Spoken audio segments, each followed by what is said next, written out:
So yun nga guys, nandito na ako ulit sa Sitio Baag. So nakarating ako dun sa dulo, bumalik lang ako dito, medyo malapit lang naman siya.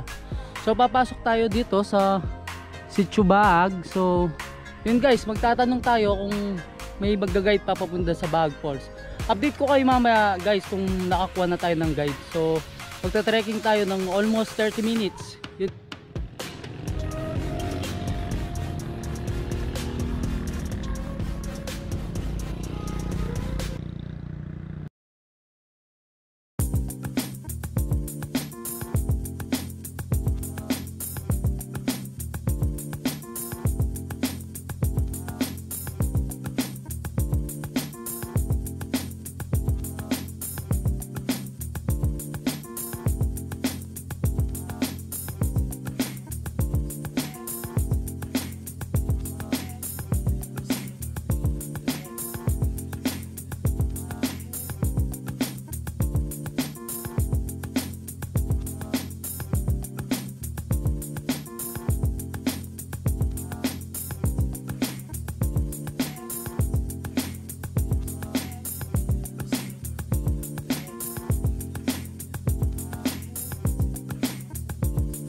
So yun guys, update lang. So andito na ako halos siguro sa kalahati ng papuntang falls. So magmula dun sa tindahan, so nakakwentuhan ko si tatay. So sa kanila pala to, private property siya.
Yung guys no, magmula dun sa tindahan, mas okay sa mag-stop muna kayo doon, magtanong kayo kina Message ko po yung kay asawa ni Tatay Fernando.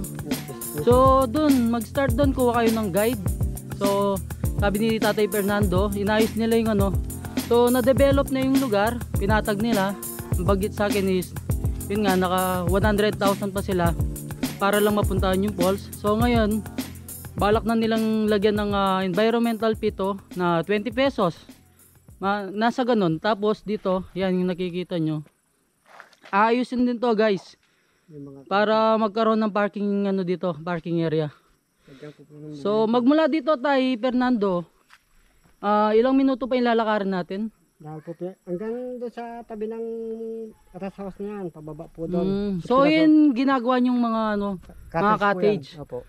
Yun guys, bali ano, gumagawa na rin sila ng cottage. kung sakaling gusto nyo magpahinga dito sa taas, so Oo. pupunta kayo sa ilalim para maligo. So akyat na lang kayo dito para magpahinga. Yun, mamaya na lang guys, update ko kayo.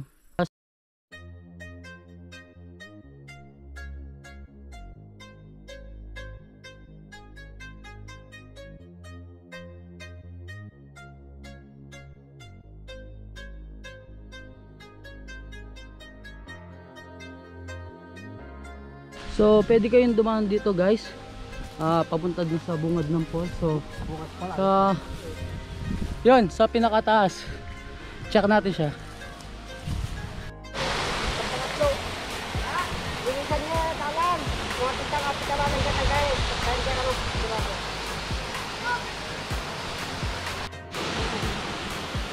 Lawan niya talan, itang ayot. So yun guys, pababa na kami sa pinakabungad, no, sa pinakataas ng mismong falls. So papakita ko sa inyo mamaya kung anong itsura niya sa taas. So sina Tatay Fernando is ginawa na yung daan dito pababa para hindi pahirapan yung pagbaba. Dati kasi yung nakita kong vlog, ang hirap ng pagbaba. Yun, update ko kayo mamaya. So yun guys, update lang, nasa parang pangalawang palapag na kami ng falls. So guys, pagbaba namin doon medyo madulas. So may ginawang daanan sila Tatay Fernando dito, so pwede kayong dumaan doon. O sasamahan naman kayo ng mga guide nyo. Ito, papakita ko kung gano'ng tsura nitong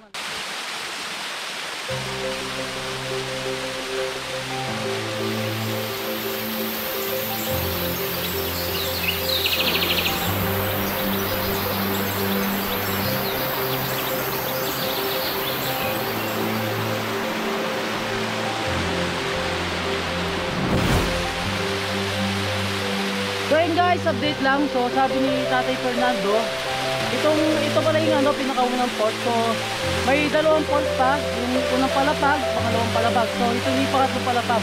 Kumbaga ito yung pinaka third stage na. Medyo mataas na rin yung yung tubig pag mula sa taas, makikita mo dito. Ngayon, papakita ko guys.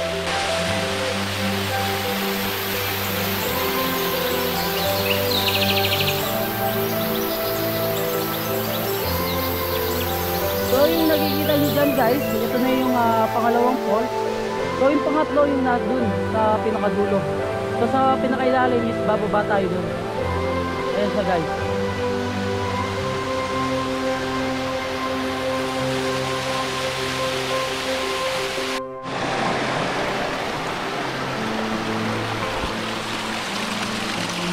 So yun guys, update mo nga ulit. Mali pala ako kanina. So yung pinakataas pala, yung pinaka-top lang niya. So yung pinagdadaanan ng tubig. So yung pangatlong palapag pala, ito lang. Ito na, nasa taas ko. So galing kami dyan, bumaba kami dito. Titignan namin kung makakababa kami dun sa pinakailalim. So yun guys, update ko lang kayo. Bali, tinatry ni tatay na gumawa ng daan pababa dito sa pangalawang palapag ng falls. At para makababa kami dun sa pinaka-unang falls sa pinakailalim. So para mas maipakita ko sa inyo kung gaano kataas or kung gaano kaganda yung yung falls dito sa Baag.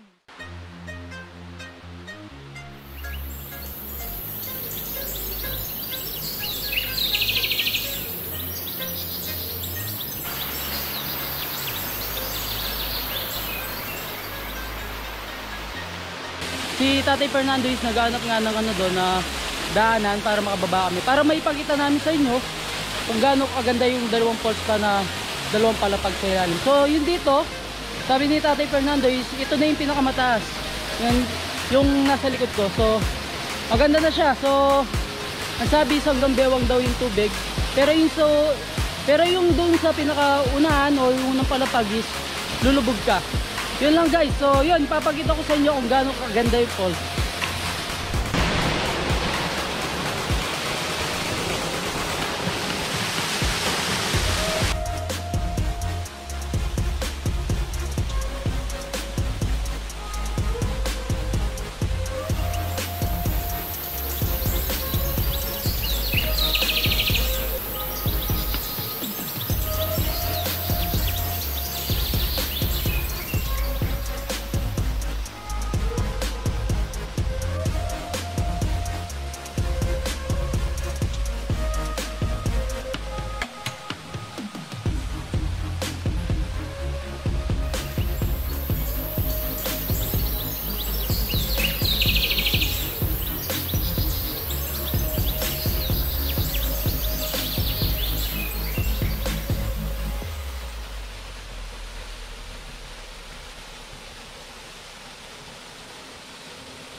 So yun tayo, lahat ng pupunta dito is magkano yung environmental fee nila? Ang alam ko po, Sir Dan, ang bawat isang guide, kahit ilan yung ginyag niya, 500. Oh, O ngayon, kung tatlong tao yung guide nila, kung marami yung ginyag nila, bawat isang tao, 500 lahat. So, ang gusto ko, sa motor, kahit ginawan ko yan doon, oh sir. 20. Ngayon, ang tao, 15 kung pwede. Oh. Ayan lang po ang gusto kong sabihin. Oh, sir. Itong ano sir, itong bag falls, kailan nyo natuklasan to sir? Matagal na ba siya o? Matagal na po ito, yung mga 15 years po yung ganito. Hmm. Kaya lang po noon, wala pang gaano pumapasok dito dahil madamo pa yung may talong doon. Siyempre, gubat pa yan eh. Hindi pa nila nakikita yan. So Ayan. malaking bagay din no tayo yung ginawan daan dito para mas mapabilis yung pagpunta sa Bahag Falls. Saka, nakakuan po, yung pinaka nalinisan ko na yung bungad eh. Kasi po noon yan, kahit pumunta ka po doon sa may bahay doon, hindi mo makikita yan. Yung post nga kung hindi ka babawa dito, kaya lang gubat yung dadaanan mo. Buti pa yung tinanaman ko ng talong doon. Puro kahoy po yung kanyo, ganyan kadami yan. Yan, pinatabas ko yan.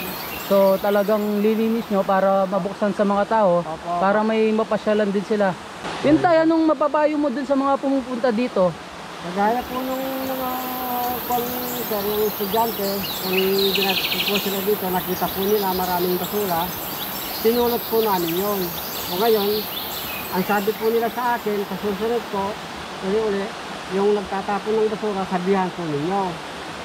O ngayon po, kung po, di sabihin ko, siyempre po, kahit po, kagaya dyan, may basa-basura, may mamaskal na iba. Oo, nakita tama po nila tayo. yung basura. Saka mas maganda talaga walang kalat para hindi masira yung ating kalikasan. Opo. Yun guys, no, narinig nyo yung sinabi ni tatay. Sana maging disiplinado tayo.